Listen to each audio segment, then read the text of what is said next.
Chapter 1. The Fundamental Question of Metaphysics.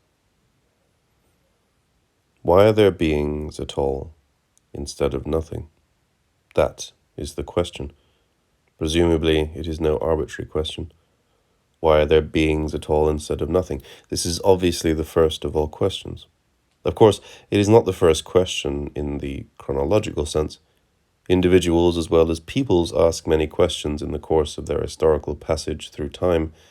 They explore, investigate, and test many sorts of things before they run into the question, why are there beings at all instead of nothing? Many never run into this question at all, if running into the question means not only hearing and reading the interrogative sentence as uttered, but asking the question, that is, taking a stand on it, posing it, compelling oneself into the state of this questioning. And yet, we are each touched once, maybe even now and then, by the concealed power of this question, without properly grasping what is happening to us. In great despair, for example, when all weight tends to dwindle away from things and the sense of things grows dark, the question looms. Perhaps it strikes only once, like the muffled tolling of a bell that resounds into Dasein and gradually fades away. The question is there in heartfelt joy, for then all things are transformed and surround us, as if for the first time, as if it were easier to grasp that they were not, rather than that they are, and are as they are. The question is there in a spell of boredom, when we are equally distant from despair and joy, but when the stubborn ordinariness of beings lays open a wasteland in which it makes no difference to us whether beings are or are not. And then, in a distinctive form, the question resonates once again. Why are there beings at all instead of nothing? But whether this question is asked explicitly, or whether it merely passes through our Dasein like a fleeting gust of wind, unrecognized as a question, whether it becomes more oppressive, or is thrust away by us again and suppressed under some pretext, it certainly is never the first question that we ask. But it is the first question in another sense, namely in rank. This can be clarified in three ways. The question, why are there beings at all instead of nothing, is first in rank for us as the broadest, as the deepest, and finally as the most originary question. The question is the broadest in scope. It comes to a halt at no being of any kind whatsoever.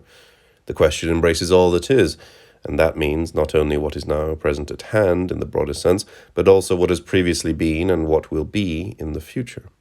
The domain of this question is limited only by what simply is not and never is, by nothing. All that is not nothing comes into the question, and in the end even nothing itself, not, as it were, because it is something, a being, for after all we are talking about it, but because it is nothing.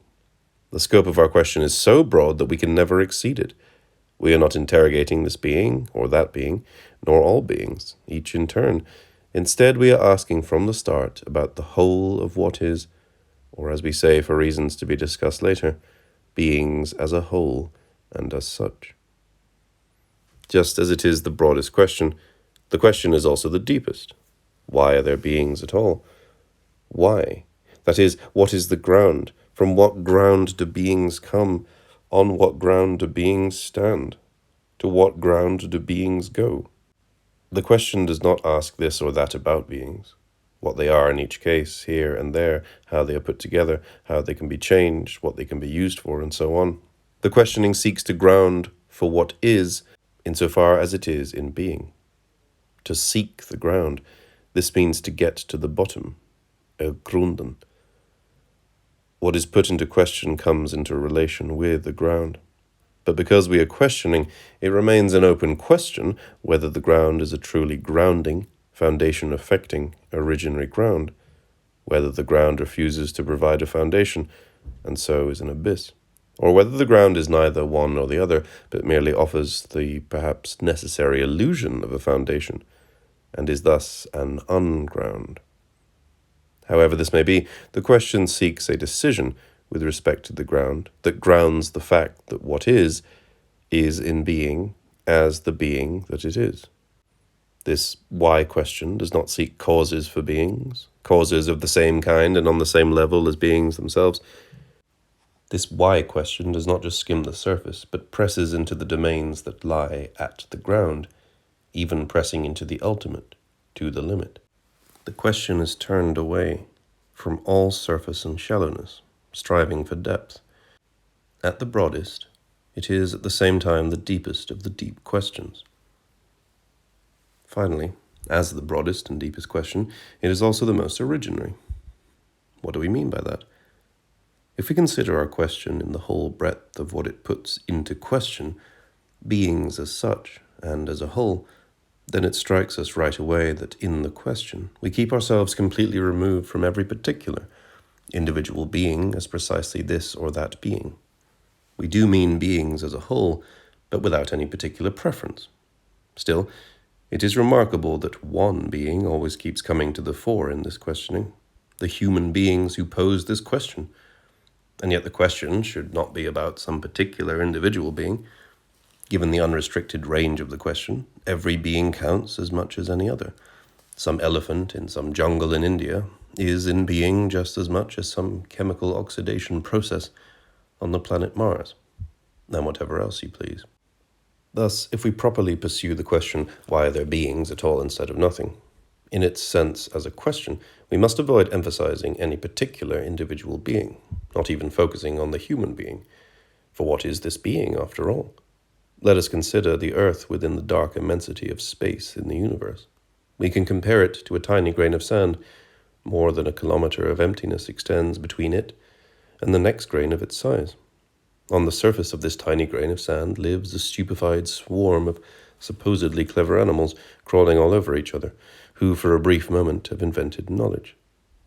C.F. Nietzsche, on truth and lie in the extramoral sense. And what is a human lifespan amid millions of years?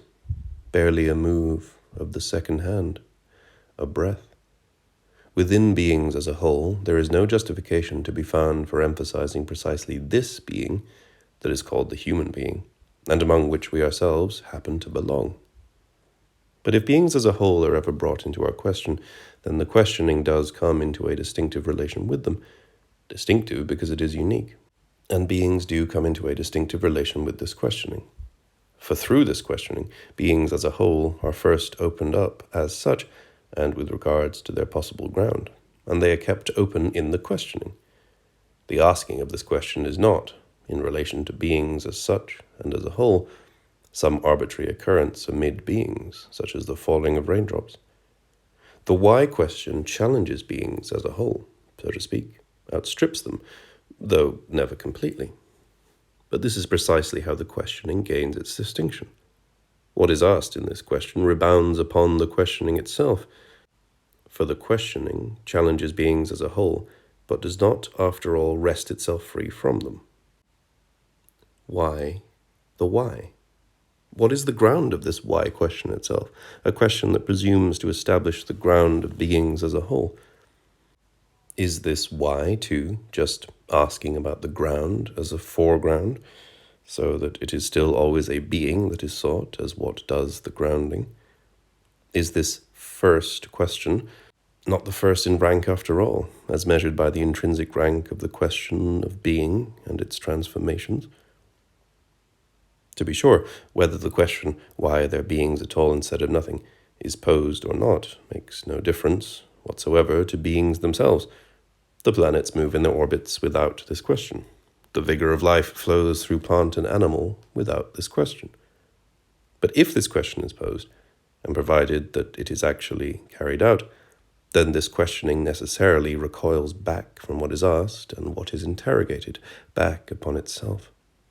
Therefore, this questioning in itself is not some arbitrary process, but rather a distinctive occurrence that we call a happening. This question, and all the questions immediately rooted in it, in which this one question unfolds, this why question, cannot be compared to any other. It runs up against the search for its own why.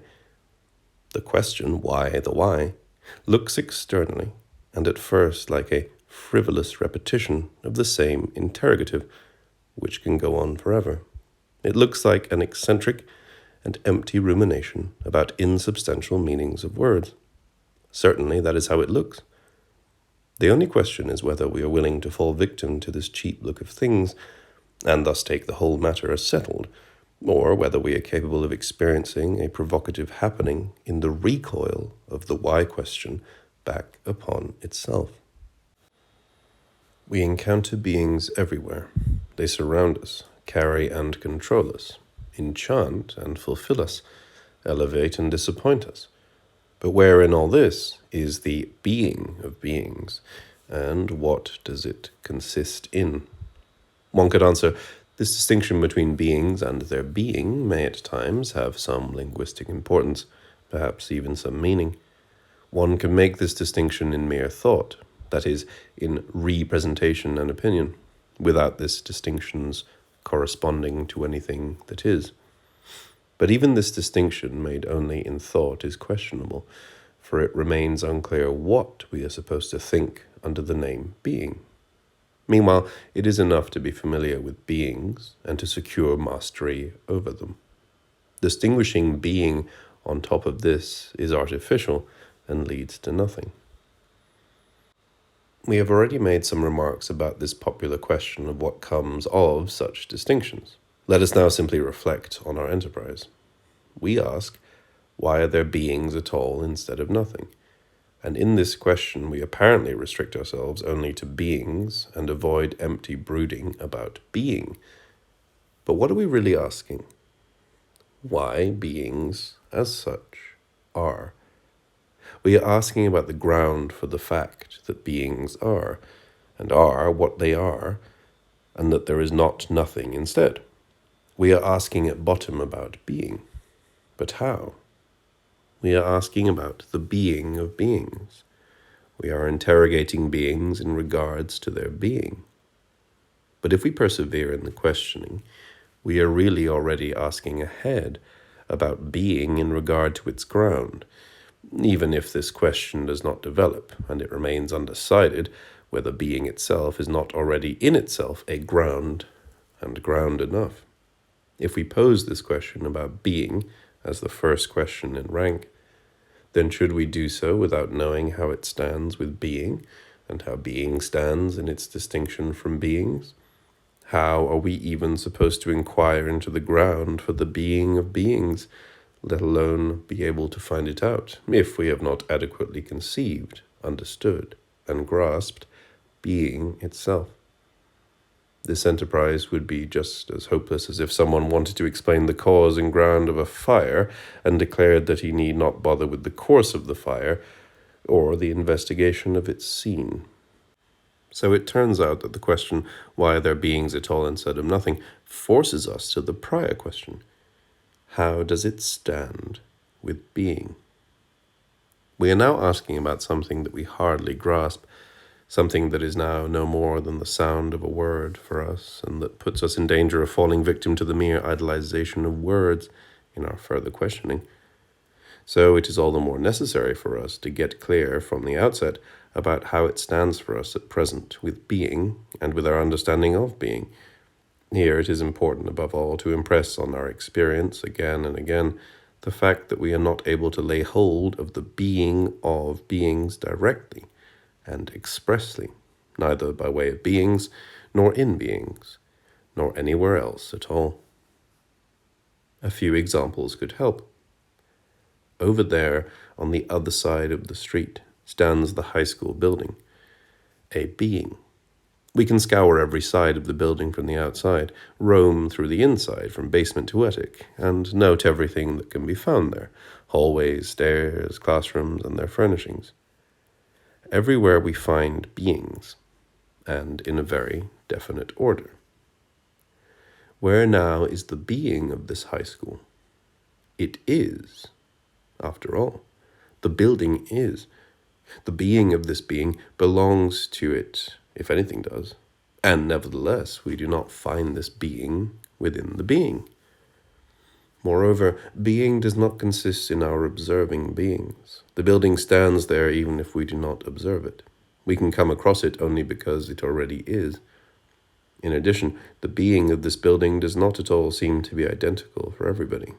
For us, as observers or passers-by, it is not what it is for the students who sit inside, Not just because they see it only from the inside, but because for them this building really is what it is and how it is. One can, as it were, smell the being of such buildings, and often after decades one still has the scent in one's nose. The scent provides the being of this being much more directly and truly than it could be communicated by any description or inspection. On the other hand, the subsistence of the building does not depend on this scent that is hovering around somewhere. How does it stand with being? Can we see being? We see beings, the chalk here. But do we see being as we see color and light and dark? Or do we hear, smell, taste, or touch being? We hear the motorcycle roaring along the street. We hear the grouse flying off through the mountain forest in its gliding flight.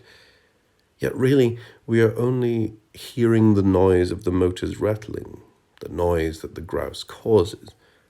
Furthermore, it is hard and unusual for us to describe the pure noise because it is precisely not what we generally hear. We always hear more than the mere noise. We hear the flying bird, although strictly speaking, we have to say, a grouse is nothing we can hear. It is not a tone that could be registered on a scale. And so it is with the other senses. We touch velvet, silk. We see them without further ado as such and such a being. And the one is in being distinctly from the other. Where does being lie, and in what does it consist? Yet we must look around us still more thoroughly and contemplate the narrower and wider sphere within which we dwell, daily and hourly, knowing and unknowing, a sphere that constantly shifts its boundaries and suddenly is broken through. A heavy thunderstorm gathering in the mountains is, or, it makes no difference here, was in the night. What does its being consist in? A distant mountain range under a vast sky. Such a thing is. What does its being consist in? When and to whom does it reveal itself? To the hiker who enjoys the landscape, or to the peasant who makes his daily living from it and in it, or to the meteorologist who has to give a weather report? Who among them lays hold of being? All and none. Or do these people only lay hold of particular aspects of the mountain range under the vast sky, not the mountain range itself, as it is, not what its real being consists in? Who can lay hold of this? Or is it nonsensical, against the sense of being in the first place, to ask about what is in itself behind those aspects? Does being lie in the aspects? The portal of an early Romanesque church is a being. How and to whom does being reveal itself?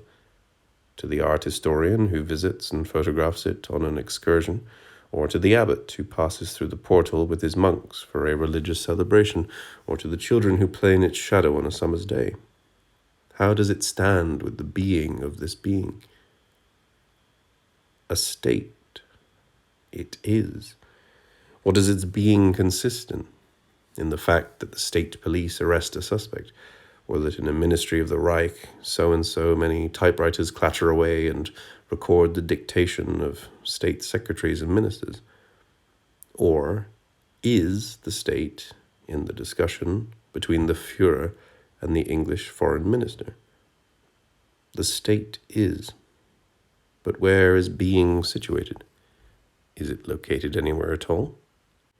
A painting by Van Gogh, a pair of sturdy peasant shoes, nothing else. The picture really represents nothing, yet you are alone at once with what is there, as if you yourself were heading homeward from the field on a late autumn evening, tired with your hoe as the last potato fires smolder out. What is in being here? The canvas, the brushstrokes, the patches of color? In everything we have mentioned, what is the being of beings?